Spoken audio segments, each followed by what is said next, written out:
Mark Tatum, Deputy Commissioner and COO of the National Basketball Association. Thank you so much. It's a pleasure to be here with you all. Dr. Richard Lapchick, thanks for being with us here on R&R on Sports. Thank you for having me. Civil rights icon, Dr. Edwards, how are you today? I'm doing a heck of a lot better than I deserve, I'll tell you that. Sports commentator, Scoop Jackson. Good to be back on with you all. Ian Griffey Jr., how are you today, sir? I'm good. How about you guys? It's R&R on Sports. R&R on Sports.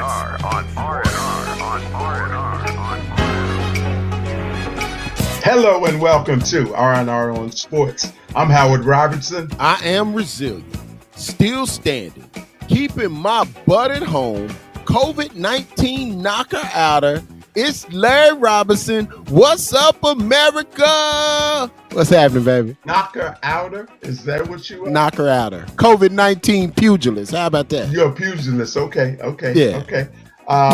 First thing, let's tell everybody is that we are remote. Okay, so Absolutely, know this. Man. Know this. The last place I would be is sitting next to that man.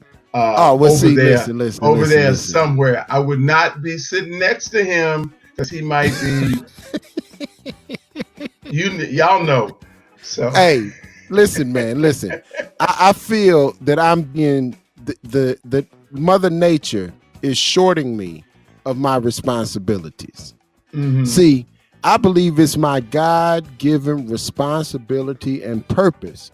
Don't to put help God you, in this now. You don't know, but he don't know nothing about what you about give to you say. Purpose. That he knows everything, but he don't know what you about to say. Take on this purpose, and my purpose is to help you correct your color blindness. So I'm gonna help you dress better, present yourself better, because that is my purpose. Amen. Lord have mercy. I gotta deal with you. Remotely. I'm serious though, anyway. But check it out, Howard. Check it out. We talk a lot of mess. But and I know this is a very scary time, and I hope we're able to bring a little levity and fun. Lighten it up a little bit. Sport. Yeah, man, people stuck in the house, but I do believe that this is a time for innovation. This is a time to look at who you are, what you're doing, and realize that life is short. And that at any moment, this thing can change in a way that might, be not to our liking. So maybe it's time to pursue that passion. If you got an entrepreneurial dream, go for that dream. If you want to play the piano, please go learn how to play the piano, because this is not promised to us. And I tell you, man, me and Howard, out of all the jokes and back and forth, I hope one thing you can hear is that we love each other and we really have a lot of fun doing this. And it came out of that. It came out of a prayer, and it came out of, wanting to have something that was fulfilling. And so I hope this time that you're at home and you are sheltering and spending a lot of time with your family and whatnot, that you look at yourself and say, what is it that I want to do that makes this life really worth living? So with that, I'm going to shut up a little bit. I appreciate those sentiments and those comments, and that's exactly right. The other thing that I hope that this does for everybody is to give you a sense of perspective. What we talk about being sports is entertainment. It's not life. Okay, so right now what we're doing is dealing with life without sports. And we're dealing with life in its strictest form. And so I hope everybody will come out of this having a heightened sense of what's really important. What's really important in this life is love, your family, God, and all of that. Hopefully during this time, something will have happened to bring you a little closer to him and to your family and to what's really important. And then you'll have a better appreciation for sports. You'll understand it to be the entertainment that it is. And we hope that it hurries up and kicks back, and that we're able to get back all together and congregate. And we're going to talk about that in today's show. And like I said, hopefully add some perspective to it, man. I mean, because this is really an unprecedented time. Unprecedented. But once again, I don't think it has to be all negative. So listen, we're going to jump. We still got to pay bills, even though we virtual. So we're going to pay a couple bills, and we're going to be back on the other side with a little more humor for you. Check out the LMAO this week. Stay with us. I'm Leslie Lynn Smith, President and CEO of Epicenter, and we've partnered with KUDZUKIAN. Each episode, hosts Cynthia Daniels and Williams Brack talk shop with Memphis' brightest and best entrepreneurs. Check it out by downloading the KUDZUKIAN app or find us on your favorite podcast provider. KUDZUKIAN! R&R on Sports with Henry's Hall of Fame Barbershop.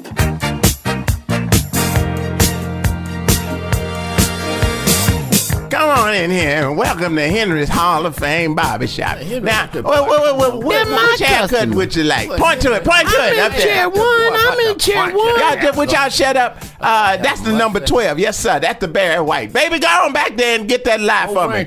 Yes, Sit on down here. We gonna get your hair long and pretty. How'd y'all like that game the other night? Did it suit you? Did the outcome suit you? What you think? That Carrie got the worst hair of any good hair boy I ever seen in my life. That boy talking about the main hair. He ain't talking about the main hair.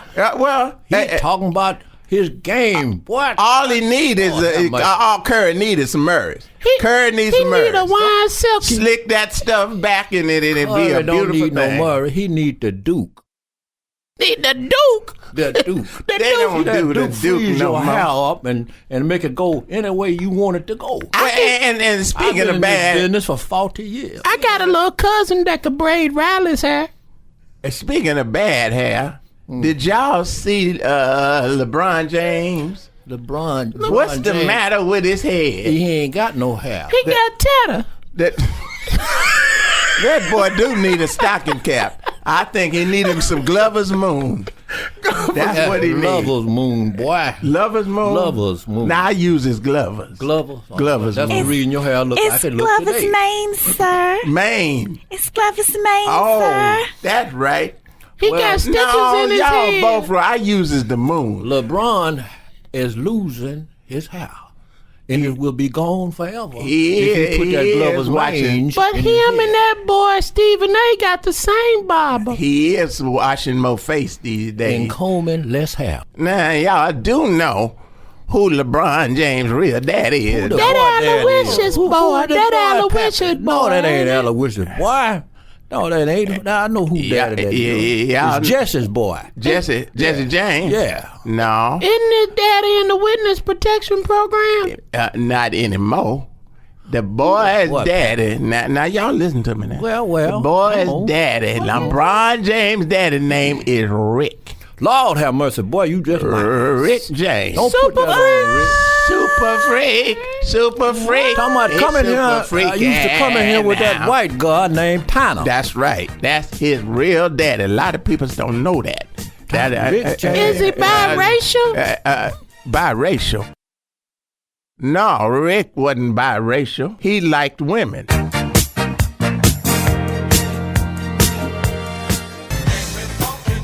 Are you telling me that Jesse Jackson couldn't brush his shoulders off?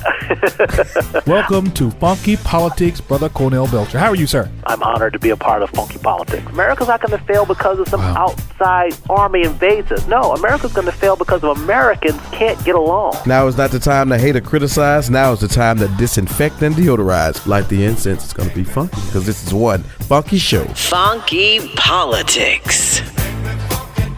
On the KUDZUKIAN Network. KUDZUKIAN! This is MJ, and when I'm not in Chicago hanging out with Scotty and the rest of these guys, I'm always listening to R&R on Sports.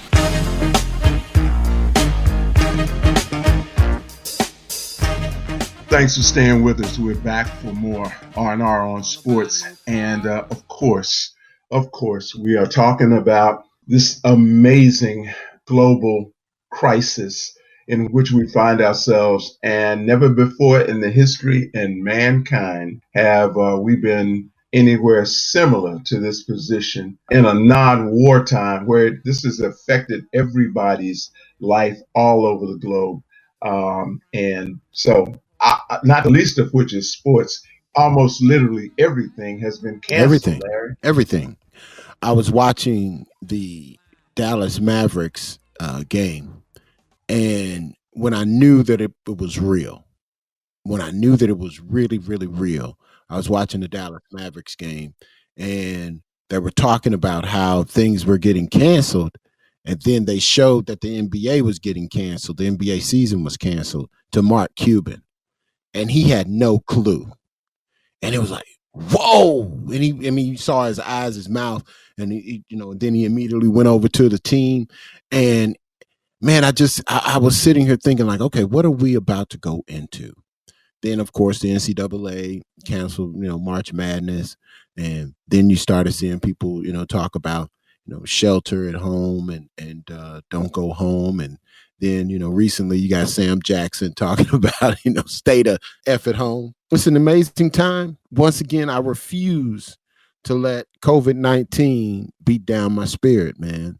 And I just think it's an amazing time for innovation. I think it's a time that we can look introspectively, really think about what we can do. How can we take advantage of this opportunity to put some really, really cool stuff together that we all can take advantage of? So I know it's tough, and I'm missing my sports, man. I'm missing LeBron James doing his thing. I was out of the country during the major part of this evolution, I should say. Right. I was 6,000 miles away from home in Ghana, West Africa. Here's how I was impacted by the prominence and the pervasiveness of this thing. Flew nonstop from Washington, D.C. to Accra, Ghana. Okay, was going through customs. We were greeted at the Accra airport by immigration officers with masks and these little temp guns. And every living soul, before you came into their country, they asked you a couple of questions. If your temperature was high, you were asked to get out of the line and move over to the side. Now, quite frankly, I don't know what happened to them.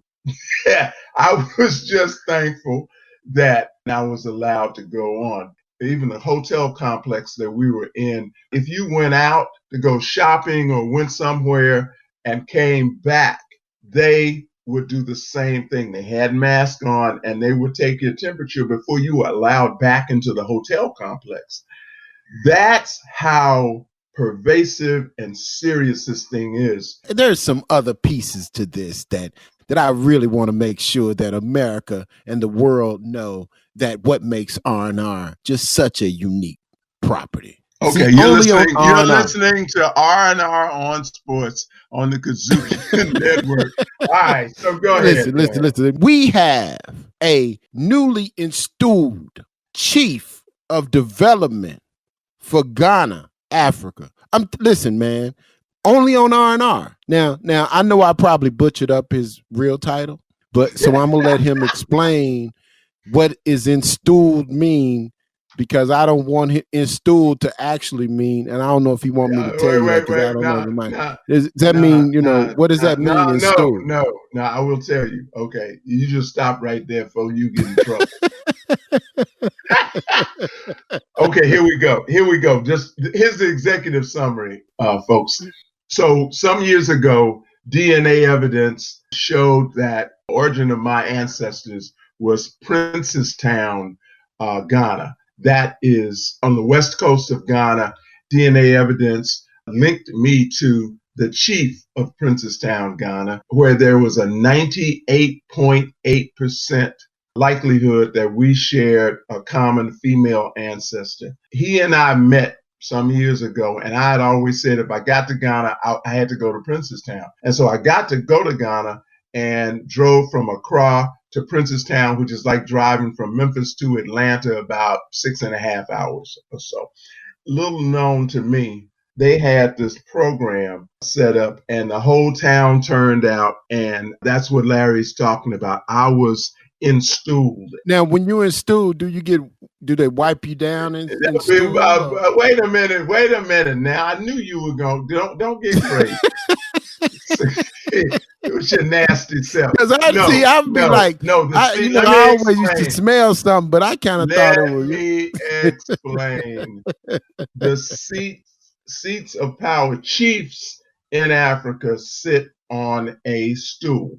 They don't sit on. That's like a throne. They don't sit on a throne. They sit on this stool. And installment means they make you a chief. And so in Princestown, Ghana, a city of about 6,000-7,000, I was made a chief, and I was made the chief of the hush. I was made what they call the Nkosahene. The Nkosahene is the chief of development. And this is someone who helps them in terms of getting the funds and whatnot that they need for the city. So my job is to help them actually build up the town. It's a phenomenal small city on the coast. Did you say antihistamine? No, I didn't. I said Nkosahene. Oh, Nkosahene. Hene. I thought you said because I imagine knew you would mess it up. You would mess it up. But at any rate, it was quite humbling. It was quite an honor, and it was also quite phenomenal for somebody who looks like us, an African American, to even have any inkling of where on the continent of Africa our origins are from, and I consider myself very, very blessed to understand that and to know that and to have been connected with them. So that's what that was. Only on RNR on Sports do you get to listen to the chief. He's our chief of sports. He's our chief of LMAO. And now in Ghana, he's the chief of development. Well, coming to America, he's your chief of vision of loveliness. Only on R&R Sports, baby. Now, listen, man, you don't get it no better than this. So, listen, go to the KUDZUKIAN app on the App Store and on Google Play or Google Podcasts and download the app. On Google Play, download the app. So you can now hear from the chief every week. That's exactly right. Who are we? Who are so much stuff happening, but well, listen, man, because of the time that we're in, we have my partner, Allan Houston, who's got a program called Fizzle, man. Fizzle stands for Faith, Integrity, Sacrifice, Leadership, and Legacy. Now, this is going to be an old interview, but we're going to get Allan on real soon to kind of update us on Faith, Integrity, Sacrifice, Leadership, and Legacy project and what they're doing with many youth organizations around the country. But because, we are all, at home with our kids. So we're going to hear from Allan Houston and see what they're doing over at the Allan Houston Foundation with the Fizzle Project. When we come back for more R&R on Sports on the other side of this. Now it's a real motherfucker. Riffin' on jazz. When two friends get together to kick it about jazz, it's called Riffin' on Jazz. Catch us riffing on jazz every week right here on your favorite broadcast or podcast platforms. Riffin' on jazz on the KUDZUKIAN Network. KUDZUKIAN! Lucky for you, that's what I like. That's what I like. Lucky for you, that's what I like. That's what I like. Search by the fire. And here we are with Eye Conversation.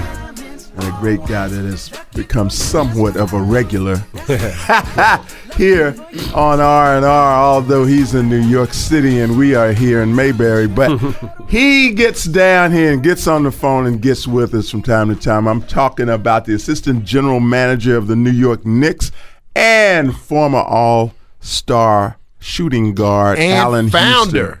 Of one of the most amazing organizations that's coming on board. You always got to add. Yeah, because you leave stuff out, brother. You leave stuff out. We were getting to that. Allan, welcome, man.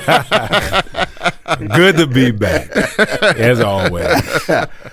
Now, here's how we're going to get into that.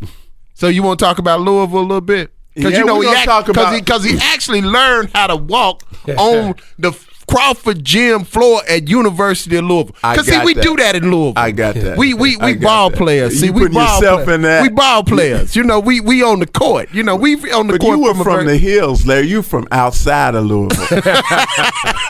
He had a street in front of his house. You had dirt.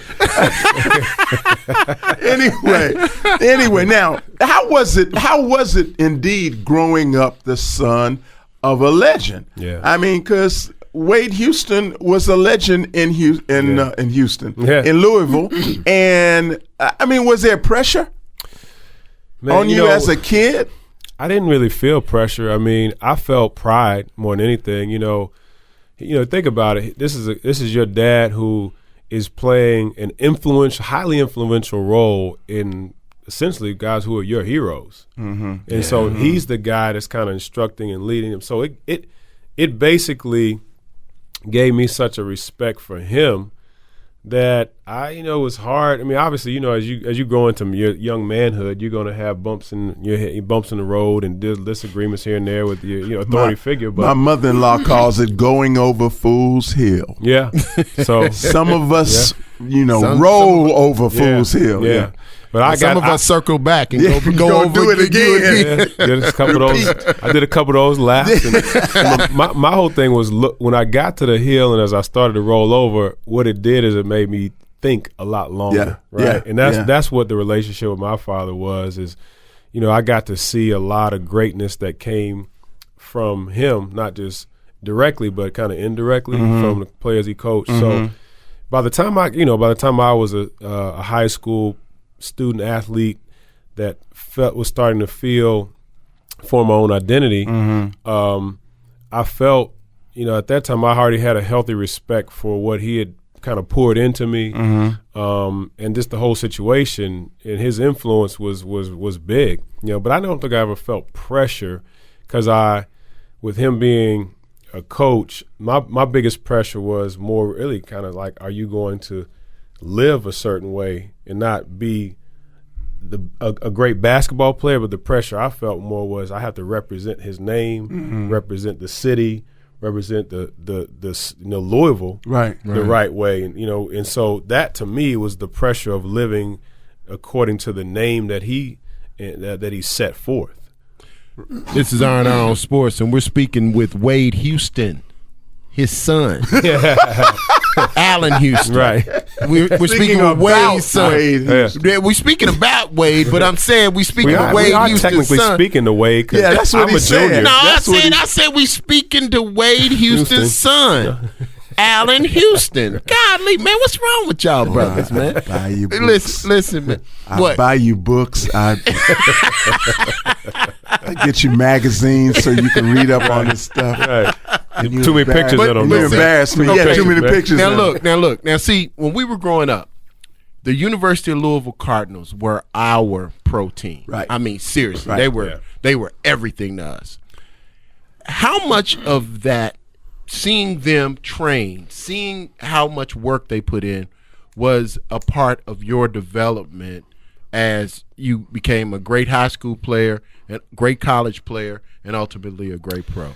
So I got a quick story. So I was like in 7th grade while I was in practice, watching them, go up and down. And mind you, I realized the greatness I was seeing. I mean, these guys were going to Final Fours. Right. They were pros. They were literally pros, you know. Right. So I'm watching this and watching Coach Crum and my dad and all these great players. One day they're running at the end of practice, and Coach Crum says, "Allan, get over here." Said, you got to make 7 out of 10 free throws in front of this whole team, or they got to keep running. Whoa. 7th grade. Now that's some pressure. Right? That's some pressure right there. So, your hero. So when you ask me how much of my development was attached to that experience, imagine, that as a 7th grader, and I made my 7 and everybody was going crazy. But imagine how now you go from that to your middle school game. They weren't trying to say we need to make this guy next LeBron. They were saying we got to build some values into this young man, some confidence, and that's fortitude really, and toughness. Yeah, right. So for me, those were the valuable experiences that I take away from that. When I was a sophomore, as freshman, the guys would come back from the pros, Griff and all the pros would come back and play in Crawford Gym. And when I was a sophomore, I finally got to play some games. Really? And now, my freshman year, they throw my ball on the other court. But now, my junior year, I'm seeing them over there like when we playing pickup. Now, the year later, I'm like, they're over there like saying, who got Al? Wow. So you're really? starting to see the progression. Like you go from there, I want him here, and, to them taking you seriously. Who's gonna actually gonna guard him? Yeah. Right. So it's again the whole development. That whole process was huge. Wow. So all of those experiences and exposures, as I understand, came down and helped you form this value new system thing that you got. Yeah. This new thing. Talk about this that. new thing. This new thing. Well, it's you stole Snoop's word, man. Go ahead. Go ahead. Tell him what's up. Well, after we explain all this, y'all tell me if y'all think it's Snoop's words. Although he did support, and we did like this these shout outs. But what happened was, my father we started doing these father-son basketball retreats, and we really wanted to. I time I signed with the Knicks, I wanted to say, let's share all this, what we've shared. How can we package it and share it in a way that encapsulates our relationship and the message that I got?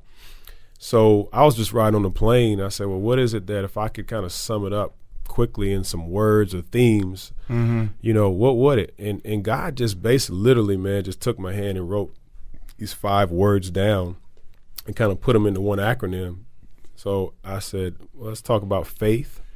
Was one. Fundamental. Integrity, which is faith, was my mother was just all faith. Everything was faith. Believe, trust. It's gonna be on. My father was integrity. He was the guy. Like, you got to do the right thing, make the right play. His father was like, just what's right and wrong. So then I thought about sacrifice is the things that I saw them work so hard for, give up things that we could do. So faith, integrity, sacrifice, and then I thought about those kind of qualify you for leadership, right? And at the end of all that, you now have an understanding of what your legacy really is. So those 5 fundamentals of life were faith, integrity, sacrifice, leadership, and legacy. So we've kind of basically branded Fizzle, right, as these fundamentals. For shizzle. You can say that. For shizzle. This is R&R on Sports, and we're speaking with Allan Houston about Fizzle. That is very deep. It's like a stair step, actually, and it's kind of, I never knew that they were tied together in sort of like a progression to legacy, and this is your legacy. Yeah, when we take people kind of through the actual programmatic implementation, they go through the first 3 stages, and then we kind of take a pause and let them kind of say, all right, now you kind of almost like look at it as these are qualify you in your leadership role. So you kind of know. People say, what is leadership? Well, okay, first of all, you got to develop trust in yourself, trust in your teammate, trust in your partner. What's your vision? I can go on, but then you got to talk about integrity and that sacrifice. No leader's just sitting on his ass. Right. You know what I mean? He's the leader. If you talk about the highest form of leadership, whether it's in a religious sense or military sense, right? Right. You're substituting yours for someone else's. Because I had a father, I had these kind of things that lived in him and in his relationship. Well, there are a lot of young men and women who don't have that, and they may even have a physical father, but may not even, they still have a void. So for me, from a religious, from a faith-filled standpoint, from that relationship with a heavenly father, right, those things can still be, these are spiritual truth and principles. At the end of the day, they really are. Absolutely. That we have to understand that give us that type of identity. We're as humans, we're relational people. We've got it based on relationships. Right. So these things kind of help push those and help make those relationships successful, whether it's with God or the people we're working with or our family. Right. That's what's important about it. Mm-hmm. We're going to have more with Allan Houston about Fizzle when we come back with R&R on the other side of this. Gold jewelry shining so bright, strawberry champagne on ice. Lucky for you, that's what I like. That's what I like. Lucky. This is Allan Houston, and this is my Fizzle moment. The fifth fundamental of Fizzle is legacy. A legacy is aware and pursuit of one's positive impact on humanity, society, and eternity. How do we want to be remembered? What matters the most? What are our deepest values? How do we want to be known? This will help us measure our impact and our influence. R&R on Sports. Former NBA basketball player, Brother Mario Ellie. Welcome to R&R on Sports. Pleasure to be out here with you guys, man. Thank you guys for having me. It's R&R on Sports. And we are back on R&R talking to Allan Houston. And we're talking about this new organization he has formed called Fizzle. And not Snoop Dogg's Fizzle. No. This is Allan Houston's Fizzle. No, it's not Fizzle for Shizzle. And is that how you say it? Fizzle for Shizzle, okay. My nizzle. You have to be, we can say Fizzle for Shizzle. Yeah. You got to be careful. Got to be careful. So these principles and whatnot. So what's the plan to communicate them and spread them like wildfire? Well, that's a good question. Fortunately, we have a relationship and a partnership existing now with a company called Everify. Everify is a digital technology company. They've helped create several digital curriculum for schools all over the country. Mm-hmm. So we partner with them with their African American Studies curriculum. And so we're taking the Fizzle principles and learning system and merging the Fizzle principles with African American history in several schools. Right now, we're in over 40 schools all over the country. Over 600 students will take this Fizzle, and it's called Fizzle 306. 306 was Dr. King's room, as we know, right? Absolutely. In the Lorraine, and some other significance to that number. But the thing about Fizzle, which is I get excited about, is it takes on this role of identifying the research and science and success behind experiential learning. Mm-hmm. So we learn through this learning cycle of experiential learning. We have a concept, we apply it, we live it out, and it becomes something that we become more aware of and have better understanding of. If we can continue to promote the message and these principles and values that we can help define in our life, understand where faith lives in our life, and how does faith and basketball coexist? How does faith in African American studies? How does faith in science and STEM and math? How does faith live in everything we do? How does integrity live in everything we do? The more we can become aware of that and understand it, the more these things can become kind of second nature in our life. And that's the idea of how Fizzle takes on this role of an educational life learning tool that can be partnered with whatever the activity that these students are doing in their life. Awesome. Now, once again, this is R&R on Sports, and we're speaking with New York Knicks great Allan Houston. Now, you spoke about all these different attributes of these life components in order to live a successful life.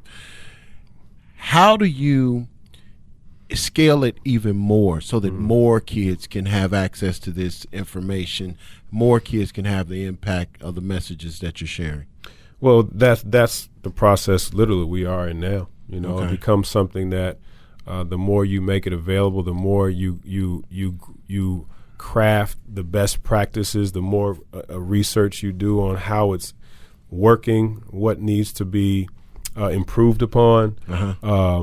Partnerships are very important. Right. And so, I've literally gone to several schools in New York and even worked with some of the guys that I've, that are playing now, in the league and, fatherhood programs. So we're really getting a stronger sense of where Fizzle can be applied in the partnerships that it can endure and sustain. What you want to do is you want to have a measurement tool on how you know that that the understanding and the awareness of these principles are being realized, because we can't go and say, all right, in 10 years this is what happened to this person. Right. But what we can do is I can say the more this person is aware of these things in their life, the better chance they have of becoming second nature. Are you guys doing a kind of train the trainer situation? Because, for example, my son lives in D.C. Yeah. And he is part of this mentoring program. This is like his 5th year. Yeah. And they are doing fantastic work. But I know that they're kind of coming from the hip. The mentors are teaching the fundamentals of the character traits and characteristics that they were taught. Yeah. From their, in his case, from me. Yeah. And my father and whatnot. So they don't have a teaching a plan, so to speak. So are you guys going to be reaching out to mentors and coaches and people who work with young people to train them in the Fizzle way so that they can continue? Is that the plan? I mean, you hit it right on the head. That's what we have a project right now going on in New York called the Fizzle Project. Okay. And, would love to try to expand that here in Memphis. And we actually have the same thing going on in Louisville, Kentucky. We have an Allan Houston Mentoring Initiative. The idea of the Fizzle Project is to basically do what you just said. Train those facilitators, whether it's the parents, the leaders, the coaches, those who are running and working directly with the youth or working directly with student leaders. So these are the first line of that, because what you want the students and the trainers to be able to do is to be able to define these concepts. Absolutely. If they can't define them, then how can they realize them and live them and apply them? And apply them, right? So the training process is about, let's help them define them, help them apply them in a systematic way. What has helped me is now when I speak about any topic in life, or when I speak to my kids or speak to anyone, I have a lens and a framework through which I can see and speak on certain issues and refer back to things just in life. And that's what we really want. Sometimes, with social media, with media, not everyone is their own media entity. Right. Everyone is their own media brand. Right. So if you walk up to anyone on the street and they're their own media brand, then when that camera is on them and they have something to say, what are they going to say and what framework are they going to speak from? You have to have a guided message and a guided plan to speak your message, to increase your brand value. So what we hope that Fizzle will do is will allow these students to enhance their own media entity, which they all are, if they're on in a media property, so that their brand integrity, right, and their leadership and their legacy and their belief system, and their identity is consistent, right? So they can live things consistently with what they're actually saying and they're seeing. Right. This is R&R on Sports, and we're speaking with the founder of the Fizzle Project and former New York Knicks great, Allan Houston. So, Allan, how could someone, like, say if a principal or someone is listening to the show and they like, man, I really want to get that at my school. Yeah. What would be the steps to contacting you guys and and then kind of facilitate an opportunity to bring Fizzle to their neck of the woods? I think the first thing is we have an email set up called the Fizzle Project. Okay. At Gmail. Okay. THEFISLL. That's right. 2 L's. Yeah. Right? Project at Okay. gmail.com. That's the first, way that we are getting information and resources to say, how interested are you? How, what level of activity, are we able to engage in right away? How much time would we need to make an assessment of when we could engage? Because again, there's have to be a training and an introduction process. The Fizzle is nothing more or less than a learning tool. Okay, it's a learning system, and when these schools that are partnered with Fizzle and Everfi are using it, it's still a project where we're still evaluating and assessing how to best use it, but it is a tool that has become valuable because, again, the experiential learning allows them to take the information, the content that they're learning in that class and do a deeper dive and understand it more with more depth through these principles. For example, we do a segment with the African American Histories program, and we talk about the transatlantic slave period. Okay. Right. So when we talk about that transatlantic slavery period, when we got on those first ships, 75, over 600 passengers, if we want to call them passengers, right? All right, I'm about to start calling you my man. Exactly. That's where I was kind of leading to, right? Some people calling them passengers, right? So anyway, 400 of them, literally, half of the slaves wouldn't even make it. No. Right. So when you got off that boat, you had to have a certain level of faith, right? That this was going to be your new reality, and what does that look like? And that's so we talked about how faith applied even to our identity, even as a people, right? When we were brought to a land that we weren't even intended to be a human value. Absolutely, it was a working value. And then the other part of that is letting kids know that they are the descendants of the survivors, which were the strongest. Psychologically, mentally, they were the strongest. Physically, they were the strongest. They were the survivors. They are descendants of those who made it. Because all of the ones who did not are on the bottom of the Atlantic at this point, and so they should understand that they come from very, very strong stock. And every one of the fundamentals has 7 dimensions.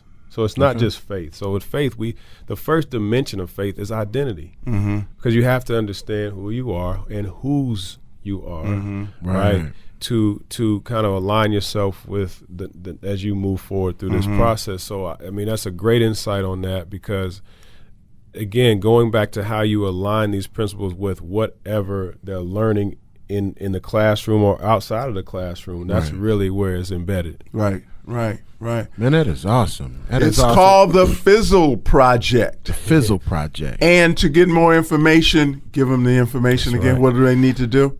Email thefizzleproject@gmail.com. All right. THEFISLL project. All right. And Allan, we're gonna thank you again, man. But we're gonna keep leaning on the shield. That's right. So know this. The three Kappa man. Know this. My new pot. So we're going to be back at you and for a return visit, and look forward to it. Thank you for being with us. We'll be back with more R&R right after this. Everything I would do, you were standing there by my side. And now you gonna be R&R on Sports with iConversation. The Executive Director of the NBA Players Association, Ms. Michelle Roberts. Thank you guys for having me. I appreciate it. He is currently Managing Director and Chairman of USA Basketball, Mr. Jerry Colangelo, with us here on R&R on Sports. Thank you, guys. Nice to be with you. The one, the only, Detlef Shrimp. Hey, Howard, Larry, thanks so much for having me. I'm excited to be on the show. Ken Griffey Jr., how are you today, sir? I'm good. How about you guys? Catch iConversation on R&R on Sports, part of the KUDZUKIAN Network. Welcome back to R&R. We are so glad that you have spent this time with us. Before we go, Larry, what you got to say, man? Once again, I realize it's a tough time, but this could be a beautiful time for us to innovate, to introspectively look at how we could be better. So, but beyond all that, I want to thank and give the biggest shout out to all those first responders, those emergency room doctors, those ambulance and EMS workers.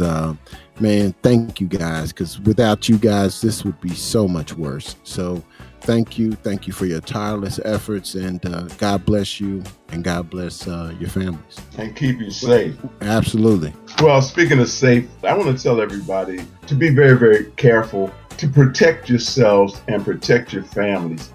We don't know anything about this enemy that we have. This is an enemy unlike any other that we've ever faced or fought before. And when you don't know your enemy, you just have to take precautions. Don't take chances, take precautions. Be cautious. So please stay put, stay at home. Do not subject yourselves or your family to possible infection by doing something that people are asking you not to do. Please stay close. Please protect yourselves. This ain't nothing to play with. We talk about playing, and we play a lot all the time. This is very, very serious stuff. I want you to keep yourselves well, and I want you to keep yourselves safe, protect, and take care of your families. We're going to thank you for being with us here for another episode of R&R on Sports. We ain't going nowhere. We're going to get to you the best way we know how, and we appreciate your being there and listening to us. So, for Howard Robertson.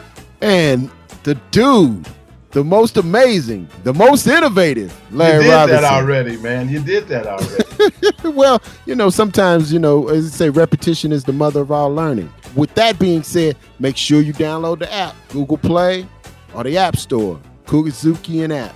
Download it. We're R&R on Sports. I'm Howard Robinson, and he's Larry Robinson, and we're out. Y'all take care. Peace. You've been listening to a little R&R on Sports, written and produced by Howard Robertson, Larry Robinson, recorded and mixed in Memphis, Tennessee.